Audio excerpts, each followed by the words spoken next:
Congratulations on this, and I loved hearing your voice. And what a lot of people don't know, because they all know you so well from True Blood, is that you're Australian. How nice was it for you to actually use your real voice? I know, it's rather hilarious sometimes when, I run into sort of fans on the street and they think that I'm actually putting on this voice, that I'm in some bizarre way preparing for a character right now.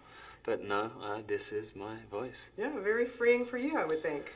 Yeah, there's a sense of liberation, but also an air of sort of trepidation, because I'm so used to sort of playing characters and having an accent now that it's sometimes you almost end up overdoing it when I'm using my own accent, for fear that it's not going to be as interesting enough. I don't find myself particularly interesting, so I always want to kind of animate it and bring it to life. Were you familiar with the books? Like, how did you get involved with this project? I wasn't familiar until the project. But then, read the first one and then realized that, it was still Zack Snyder, so he was going to do his very film-savvy version of the books, which he obviously did, but stayed true to the integrity of the books, I think, like he did in The Watchmen. So,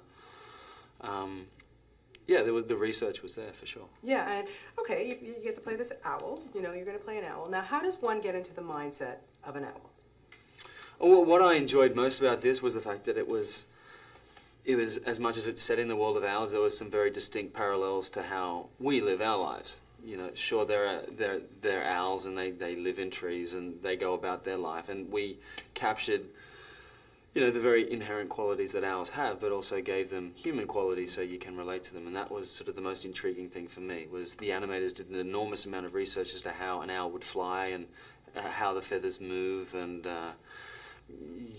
the various techniques that go about in making the helmets and whatnot, and then us as actors come in and sort of, I guess, try and bring that to life in a voice sense. Mm-hmm. Well, Clud, he's a bit misguided, don't you think? Very good choice of word. That's what I've been choosing to use. Some people have said evil, and I don't like that.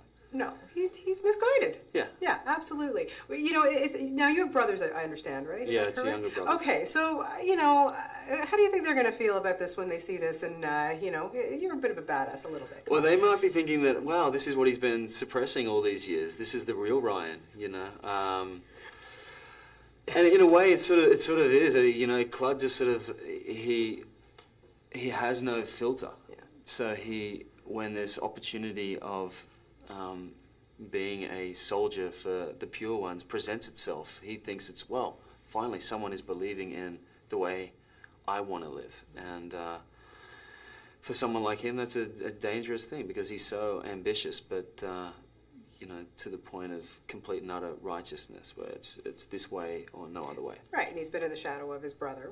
Yeah, who is naturally more gifted than he is, and Clud will never get that, no matter how hard he works, and so he thinks that he looks for the easy way out, which is probably the worst thing you could do.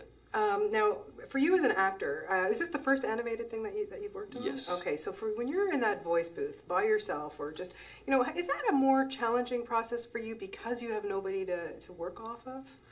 Absolutely. I mean, if you were to visit the voice booth on that day and just be one of the, pretend that you're a sound guy on that particular day, and standing outside seeing this person in front of a microphone, pretending to flap their arms and running around like a mad person, you would think that you're visiting an insane asylum, because it just looks totally and utterly ridiculous. But then what you eventually see in the 90 minutes it's up on screen is, anything but. It sort of all makes sense then and there. So you really have to not think about how much of a mad person you are in that room, and just sort of think, well, I am an owl. I am in that world.